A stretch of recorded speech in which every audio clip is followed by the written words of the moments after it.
रामभज भक्तों, आज मैं आपको कार्तिक महात्म्य का 15वां अध्याय सुना रही हूँ। 14वें अध्याय में पार्वती के रूप लावण्य के बारे में सुनकर जालंधर जो है वो कामजोर से पीड़ित हो गया।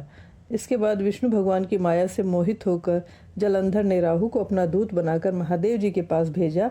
शुक्ल पक्ष के चंद्रमा की तरह शोभायमान कैलाश को राहु अपने शरीर की कालिमा से कृष्ण पक्ष की भांति काला करता हुआ कैलाश पर गया और द्वारपाल नंदीश्वर की आज्ञा अनुसार महादेव जी के पास जाकर उनकी भ्रिकुटी का संकेत पाकर राहु बोला, हे वृषभ ध्वज, देवता और सर्पों के पूज्य तथा सकल रत्नों के स्वामी त्रैलोक्य के नाथ श्री महाराज जालंधर की आज्ञा सुनो। भयानक शमशान में निवास करने वाला, हड्डियों के भार को धारण करने वाला, हमेशा नंगा रहने वाला प्राणी पार्वती जैसा रूपवती को अपनी स्त्री कैसे बनावेगा? मैं सब रत्नों का स्वामी हूँ। पार्वती भी स्त्रियों में एक रत्न है, अतः यह मेरी स्त्री होने योग्य है। यह तुम्हारे जैसे भिक्षुक के योग्य नहीं हो सकती।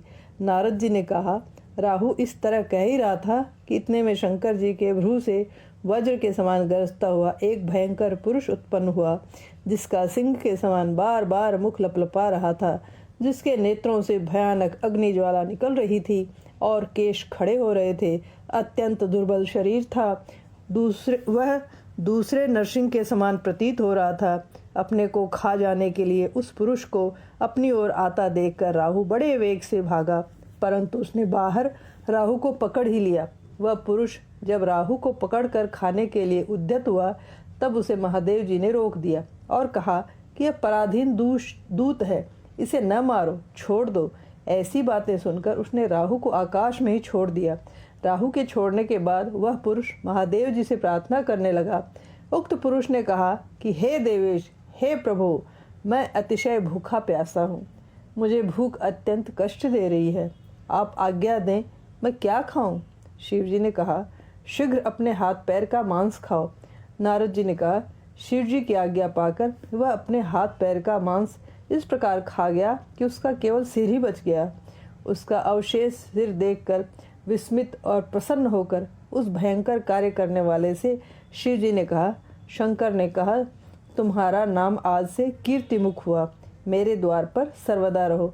जो भक्त प्रथम तेरी पूजा नहीं करेंगे वे मेरे प्रिय नहीं होंगे। नारद जी ने कहा।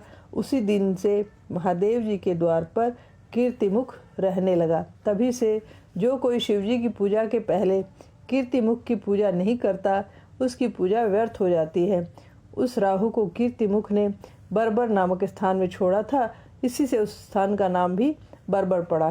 कीर्तिमुख के छोड़ने के पश्चात राहु ने अपना पुनर्जन्म मानते हुए जालंधर के पास आकर अपनी सारी कथा सुनाई।